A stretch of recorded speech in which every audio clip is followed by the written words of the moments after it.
మన రాష్ట్ర ప్రభుత్వం 5 నెలల అధికారంలోకి వచ్చిన తర్వాత బడ్జెట్ అనేది ప్రవేశపెట్టడం జరిగింది. ఆ బడ్జెట్ చూస్తే పూర్తి లోపభూయిష్టంగా ప్రజలకు జవాబుదారీతనం లేని విధంగా ఆ బడ్జెట్ను పూర్తిగా రూపొందించినారు. ఎవరు బడ్జెట్ను చూసినా కానీ, డాక్యుమెంట్ను చూసినా కానీ అవే మనందరికీ కూడా అర్థమవుతాయి. కానీ నిన్న బడ్జెట్ సెషన్స్లో దానికి అంటే ఈ బడ్జెట్కు ధన్యవాదాల తీర్మానంలో టీడీపీ ఎమ్మెల్యేలు అందరూ కూడా ఇది ఒక అద్భుతమైన బడ్జెట్గా, ప్రజలు కలలను తీర్చేటట్టుగా బడ్జెట్గా ఈ బడ్జెట్ ఉంది అని చెప్పేసి ఇవాళ మనం చూడడం జరుగుతుంది. చెప్పారు కూడా వాళ్ళు, ఈనాడు పేపర్లో కూడా క్లియర్గా రాయడం జరిగింది. దానిపైన ఖండనే ఈ ప్రెస్ మీట్ యొక్క ముఖ్య ఉద్దేశం. ఇప్పుడు మనం బడ్జెట్ గురించి పూర్తిగా ఒకసారి చూస్తే మనకు అర్థమయ్యేది ఒకటేంటంటే, రాష్ట్ర ప్రజలకు రాబోయే రోజుల్లో పన్నుల మోత అనేది ఉండబోతుందనేది ఫస్ట్ క్లియర్గా అర్థమవుతుంది. రెండోది ఏంటంటే, ఖచ్చితంగా సూపర్ 6లో ఈ సంవత్సరానికి గాను ఓన్లీ దీపం పథకం మాత్రమే అమలు చేస్తారు అనేది క్లియర్గా అర్థమవుతుంది. మూడోది ఏంటంటే, ఈ బడ్జెట్ను ఒకసారి పూర్తిగా చూస్తే ఇక ఏ పథకం కూడా అమలు చేయాలంటే దగ్గర మరొక 1,00,000 కోట్లు, అంటే ఇప్పుడు 2,94,000 కోట్లు పెట్టారు, దగ్గర 4 లక్షల కోట్లు ఉంటే తప్ప, బడ్జెట్ అనేది అంత ఉంటే తప్ప అన్ని సూపర్ 6 పథకాలు అనేవి అమలు కావు అనేది మనకు క్లియర్గా అర్థమవుతుంది. ఒక్కసారి మనం బడ్జెట్ను చూద్దాం. ఏ బడ్జెట్లో అయినా కానీ ఏం తెలుపుతుందంటే, ఆదాయము రాష్ట్రానికి ఏ రకమైన ఆదాయం వస్తుంది, దాని ఖర్చులు ఏముంటాయి అనేది తెలపడమే కాకుండా ఆ రాష్ట్ర ప్రభుత్వము ఏ శాఖకు ఎంత అమౌంట్ కేటాయించినారు, దానిపైన ఏ శాఖ పైన ఎంత ప్రాధాన్యం ఇచ్చారు అనేది మనందరికీ కూడా క్లియర్గా బడ్జెట్ చూస్తే తెలిసిపోతుంది. ఈ బడ్జెట్లో చూస్తే ఖచ్చితంగా ఈ రాష్ట్ర ప్రభుత్వానికి ఆదాయం, అంటే రాష్ట్ర ప్రభుత్వం ఆదాయం కావచ్చు, సెంట్రల్ నుంచి వచ్చే ఆదాయం కావచ్చు, లేకపోతే జిఎస్టీ రూపంలో వచ్చే ఆదాయం కావచ్చు, అవన్నీ చూస్తే బడ్జెట్లోనే 1,99,000 కోట్లు, అంటే కొంచెం చిల్లర ఉంది, అంటే దగ్గర 2 లక్షల కోట్లు అనుకోండి, చెప్పడం జరిగింది. బడ్జెట్లోనే ఇదంతా ఇచ్చారు. ఖర్చు చూస్తే 90,000 కోట్ల రూపాయలు పర్ సంవత్సరం, అంటే పర్ యానం జీతాలు కావచ్చు, గవర్నమెంట్ ఎంప్లాయీస్కి పెన్షన్ కావచ్చు, దానికి 90,000 కోట్లు కేటాయించడం జరిగింది. 43,000 కోట్లు అప్పు ప్లస్ ఇంట్రెస్ట్కు కేటాయించడం జరిగింది. అంటే ఈ 90 ప్లస్ ఆ 43,000 1,33,000 కోట్లు, బ్యాలెన్స్ అంటే 1,90,000 కోట్లు వాళ్ళకు నికర ఖర్చు ఉందని చూపించారు. అంటే మిగతా ఆ 47,000 కోట్లు వచ్చేసేసి ఫర్ గవర్నమెంట్ మెయింటెనెన్స్, అన్ని డిపార్ట్మెంట్ల మెయింటెనెన్స్లకు దానిలకు సంవత్సరానికి వచ్చేసేసి 47,000 కోట్లు. సో టోటల్గా 1,89,000 కోట్ల రూపాయలు నికర ఖర్చు ఉందని చెప్పి చూపించారు. ఆదాయం ఎంత చూపించారు? 1,99,000 కోట్ల చిల్లర చూపించారు. ఖర్చు ఎంత చూపించినారు అంటే, ఫిక్స్డ్ ఖర్చు జీతాలు, పెన్షను, అప్పు, interest, regular maintenance of all డిపార్ట్మెంట్స్కు 1,89,000 కోట్లు. అంటే రాష్ట్ర ప్రభుత్వానికి మిగులు ఎంత ఉంది? 10,000 కోట్లు మిగులుంది. ఓకే, ఇది కాకోకుండా ఈ రాష్ట్ర ప్రభుత్వము ఈ జనాభా సంఖ్యను బట్టి, లేకపోతే అప్పు తీర్చగలుగుతుంది అనే నమ్మకం బ్యాంకులకు సృష్టిస్తే, వాళ్లకు ఎఫ్ఆర్ఎంబి లిమిట్ ప్రకారం ఒక సంవత్సరానికి 47,000 నుంచి 50,000 కోట్ల వరకు మాత్రమే అప్పు తీసుకోగలుగుతారు. అంటే ఈ 2 లక్షల కోట్లు ప్లస్ ఈ 50,000 కోట్లు, అంటే అప్పుడు ఎంతైంది? 2.5 లక్షల కోట్ల రూపాయలు రాష్ట్ర ప్రభుత్వం దగ్గర దాని ఆదాయము ప్లస్ అప్పు కలిపితే అంత ఖర్చు పెట్టచ్చు. కానీ వాళ్ళు బడ్జెట్ ఎంత చూపించారు? 2,94,000 కోట్లు చూపించారు.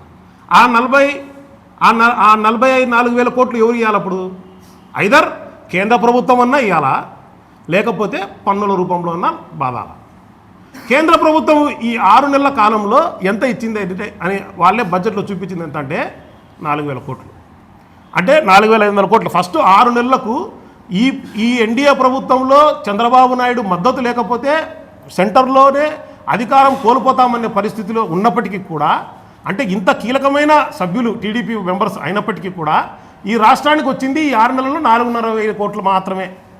అంటే ఇప్పుడు వాళ్ళ బడ్జెట్లో ఇంకా 44,000 కోట్లు బ్యాలెన్స్ ఉంది. అంటే వీళ్ళకి ఆదాయము ప్లస్ అప్పు కలిపితే 2.5 లక్షల కోట్లు, వీళ్ళ బడ్జెట్ చూపించింది 2,94,000 కోట్లు. ఆ 44,000 కోట్లు ఏంటి వస్తుంది? ఇప్పుడు ఖచ్చితంగా రాష్ట్ర ప్రజలు పన్నుల మీద పన్నులు లాగితేనే వస్తుంది. సో దాన్ని బట్టి అర్థమవుతుంది ఏంటంటే, ప్రజలు మీరు పన్నులకు సిద్ధం కాండి అని చెప్పకనే చెప్పినారు. ఆ బడ్జెట్ చూస్తే అర్థమవుతుంది. అది ఒకవేళ కాదేమో టీడీపీ వాళ్ళు లేదా ఆ కూటమిలో ఉండే వాళ్ళు ఖచ్చితంగా ప్రజలకు ఆ జవాబు ఇవ్వాల్సిన బాధ్యత వాళ్ళపైన ఉంది. ఇక రెండో అంశానికి వద్దాం. అదే బడ్జెట్లో మనం చూస్తే ఒక దీపం పథకానికి మాత్రము డబ్బులు కేటాయించినారు. తర్వాత తల్లికి వందనంకు కొంచెం కేటాయించినారు. అన్నదాత సుఖీభవకు కొంత కేటాయించినారు. అంటే సంక్షేమ పథకాలు ఎన్నో ఉంటాయి. దాంట్లో సూపర్ 6 అంటే సూపర్ సంక్షేమ పథకాల కింద 20 లక్షల ఉద్యోగాలు, లేదా 3,000 నిరుద్యోగ వృత్తి లేదు బడ్జెట్లో, లేకపోతే బస్సు గురించి చర్చే లేదు, లేకపోతే ఆడబిడ్డ నిధి అని చెప్పేసి ఎంతమంది మహిళలు ఉంటే అందరికీ కూడా 15,000 ఇస్తామన్నారు. దాని గురించి కేటాయింపే లేదు. అసలు బడ్జెట్లో కేటాయింపు లేకపోతే ఆ పథకాలు అనేటివి ఫుల్ఫిల్ కావు. సరే, వీళ్ళు కేటాయించినట్టు ఎంత కేటాయించినారా అంటే తల్లికి వందనం, ప్రతి పిల్లవాడికి 1,500, అదే అబ్బాయి కావచ్చు అమ్మాయి కావచ్చు 15,000 ఇస్తామని చెప్పడం జరిగింది. ఎంతమంది ఉండారు అని ఒక అంచనా వస్తే 86 లక్షల మంది పిల్లవాళ్ళు స్కూళ్ళకి పోతారు. వీళ్ళకి అంటే 86 లక్షలు ఇంటూ ఆ 15,000 వేసుకుంటే ఎంత వస్తుంది? దగ్గర దగ్గర 12,000 కోట్ల పైచీలకు వస్తుంది. కానీ వీళ్ళు కేటాయించింది ఎంత? 2,500 కోట్లు కేటాయించడం జరిగింది. అంటే ఈ 2,500 కోట్లు ఎట్లా సరిపోతుంది అంటే వాళ్ళు కేవలం గవర్నమెంట్ స్కూల్కి పోయే పిల్లలకు మాత్రమే ఇస్తారనా, లేకపోతే ప్రైవేట్ స్కూళ్ళకి పోయే వాళ్ళకి ఇస్తారనా, లేకపోతే ఇంకా కొత్తగా మాకు డౌట్ వస్తుంది, జన్మభూమి కమిటీలు ఏమన్నా మళ్ళీ తీసుకొచ్చి వాళ్ళు ఏమన్నా టిక్కులు పెట్టిన వాళ్ళకి మాత్రమే ఇస్తారా? సో ఇది కూడా డౌట్ క్లారిఫై చేయాల్సిన బాధ్యత టీడీపీ పైన ఉంది. మీరు 12,000 కోట్లు కేటాయించాల్సింటే మీరు 2,500 3,000 కోట్లు కేటాయించి ఆ పథకాన్ని ఫుల్ఫిల్ చేసేదానికి మేము కట్టుబడి ఉండాము అని మీరు గొప్పగా అసెంబ్లీలో, మరి అది అబద్ధం చెప్పినారనాలనా లేకపోతే నిజం చెప్పినారనాలనా, దానికి క్లారిటీ ఇవ్వాల్సిన బాధ్యత రాష్ట్ర ప్రభుత్వం పైన ఉంది.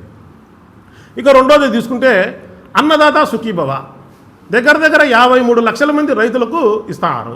గత ప్రభుత్వంలో ఇచ్చారు. ఈ ప్రభుత్వంలో కూడా 53 లక్షల మందికి ఇస్తారంటే 20,000 చొప్పున ఇస్తారనుకుంటే దగ్గర దగ్గర 10 నుంచి 11,000 కోట్లు కావాల్సి వస్తుంది. మీరు కేటాయించింది కేవలం ₹1,00,00,000, 1,000 కోట్లు కేటాయించినారు. మరి అంటే ఇంకా 1,000 కోట్లు కేటాయిస్తే 1,000 కోట్లు కేటాయించి ఏం చెప్తున్నారు? మేము కట్టుబడి ఉండాము, ఖచ్చితంగా అదని ఫుల్ఫిల్ చేస్తామంటారు. మరి ఏ రకంగా చేస్తారు? గత ప్రభుత్వంలో దేవాదాయ భూములు చేసినా, లేకపోతే అటవీశాఖ భూములు చేసినా, లేకపోతే కౌలు రైతులకు కూడా అందరికీ కూడా రైతు భరోసా అనేది ఇచ్చేవారు. మరి ఇప్పుడు ఈ ప్రభుత్వంలో ఏమైనా తీసేస్తారా? లేకపోతే జన్మభూమి కమిటీలో మళ్ళీ తీసుకొచ్చి వాళ్ళు టిక్కులు పెట్టి లేదా టీడీపీ ప్రభుత్వానికి ఓట్లు వేసిన వాళ్ళకి మాత్రమే ఇస్తారా? ఆ రకంగా ఇస్తేనే ఆ 1,000 కోట్లు సరిపోతాయా?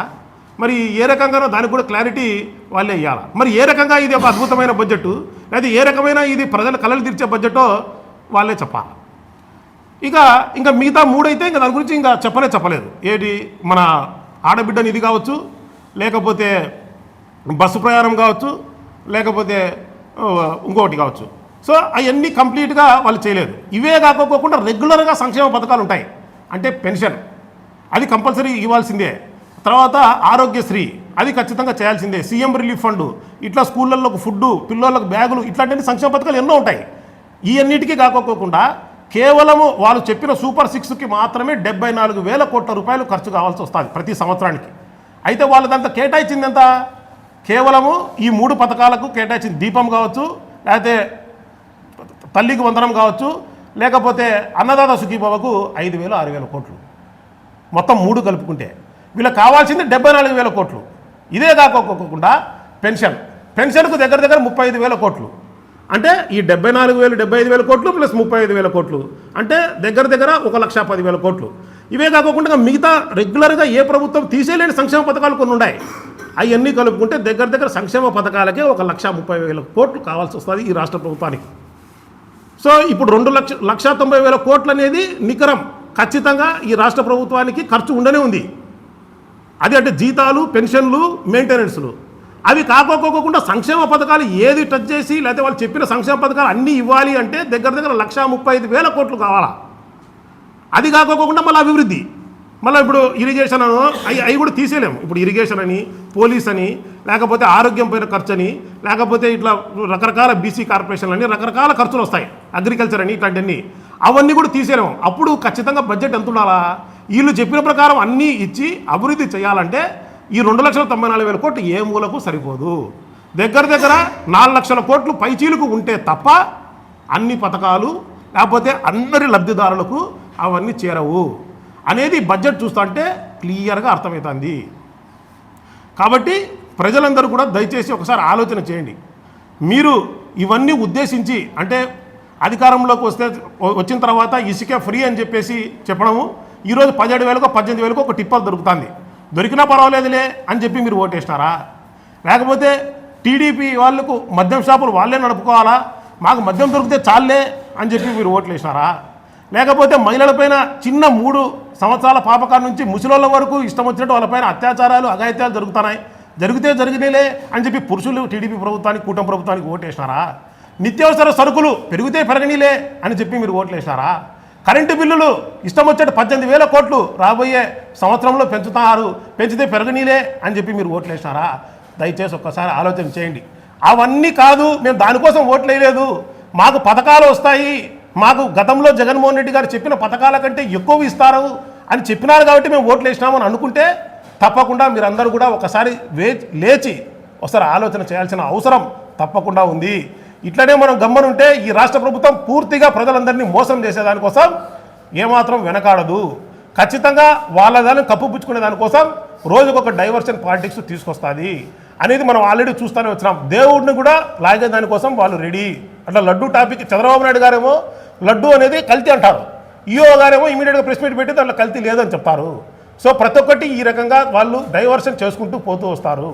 సో అలా చేసుకుంటూ వచ్చారనేది కూడా మనకు క్లియర్గా అర్థమవుతుంది. సో తప్పకుండా ఈ బడ్జెట్ను రాష్ట్ర ప్రజలు ఒకసారి పూర్తిగా ఒకసారి ఆలోచన చేయండి. మీ కళలు తీర్చే బడ్జెట్ ఇది కానే కాదు. అయినప్పటికీ అసెంబ్లీలో ఒక ఎక్కడైతే నిజాలు చెప్పాలనో అక్కడ ఇది పూర్తిగా ప్రజల కళను నెరవేర్చే బడ్జెట్ అంటున్నారు. ప్రజలు కళలను హరించే బడ్జెట్ ఇది. ప్రజల కళలు తీర్చే బడ్జెట్ జగన్మోహన్ రెడ్డి గారు గతంలో ప్రవేశపెట్టినారు. ఏ రకంగా అయితే మీకు సంవత్సరానికి ఒక క్యాలెండర్ వస్తుందో అదేవిధంగా సంక్షేమ పథకాల క్యాలెండర్ కూడా మీ ఇంటికి వచ్చేది.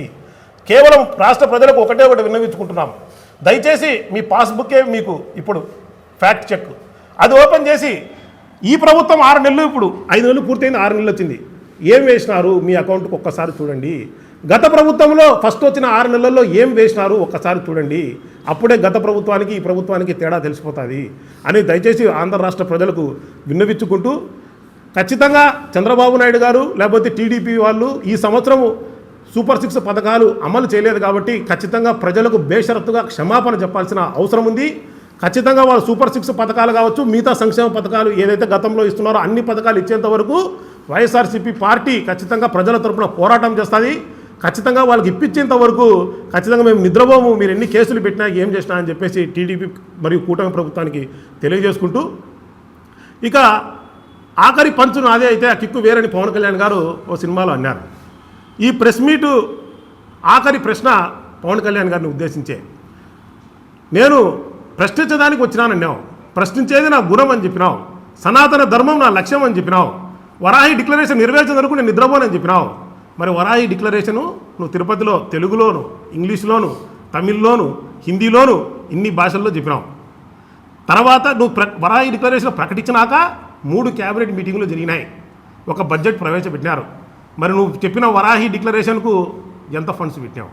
ఒక కొత్త చట్టం తేవాలంటే దానిపైన ఎంతో కొంత స్టడీ చేయాలా, ఆ స్టడీ చేయాలంటే నువ్వు దానికి ఎంతో కొంత అమౌంట్ కేటాయించాలా.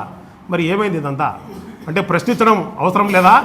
లేకపోతే చంద్రబాబు నాయుడు గారి కోసం డైవర్షన్ చేసేదానికోసం ఆ రోజు ఆడింది మీరు నాటకమా అని చెప్పేసి ప్రజలకు కూడా మీరు తెలియజేయాలా అని చెప్పేసి పవన్ కళ్యాణ్ గారికి కూడా సూటిగా ప్రశ్నిస్తూ ఈ కార్యక్రమంలో పాల్గొనే వాళ్ళందరూ కూడా ధన్యవాదాలు. Thank you.